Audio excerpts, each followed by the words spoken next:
সে মাত্র এই দেখো 8,80,000 টাকা চলে আসছে আমার এখানে।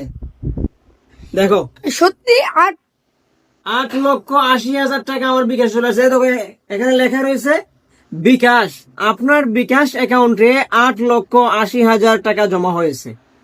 দেখতে পাচ্ছ? আইফোন, আইফোন, মোটরসাইকেল সব কিনে নিয়ে আসো। কি একটা অবস্থা দেখছো? এতদিন ধরে বসে রয়েছি, টাকা আসে না। 8,80,000 টাকা চলে আসছে ভাই আমার বিকাশে। ভুল ক্রমে কে জানি দিয়ে ফেলছে, আমি জানি না। হ্যাঁ, কথাটা কি আসলে এরকম? আসলে কিন্তু এরকম না, বাস্তবতা শুনেন। এই যে একটা মেসেজ আমি আপনাদেরকে দেখালাম, এটা তো আমার হোয়াটসঅ্যাপে আমি দেখাচ্ছি, কারণ আমার মোবাইল দিয়ে ভিডিওটা হচ্ছে। আমার যেই মোবাইলে এই মেসেজটা আসছে ওই মোবাইল দিয়ে ভিডিওটা করা হচ্ছে, এর জন্য আমি ওই মোবাইল থেকে দেখাতে পারছি না। বাট আপনারা এখানে স্ক্রিনশট দেখতে পাচ্ছেন স্ক্রিনে।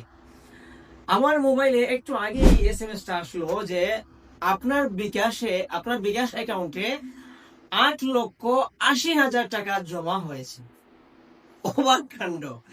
এটা যদি অবশ্য 800 টাকাও হতো আমি অবাক হতাম না, কারণ এখানে দেখেন আপনারা বিকাশে 1 লক্ষর উপরে লেনদেন করা যায় না, সেখানে সে 8 লক্ষ টাকা পাঠিয়ে দিয়েছে। 1 নাম্বার পয়েন্ট। 2 নাম্বার পয়েন্ট হচ্ছে এটা কোনো বিকাশ নাম্বার থেকে, এটা বিকাশের অফিসিয়াল কোনো নাম্বার থেকে এসএমএস আসেইনি।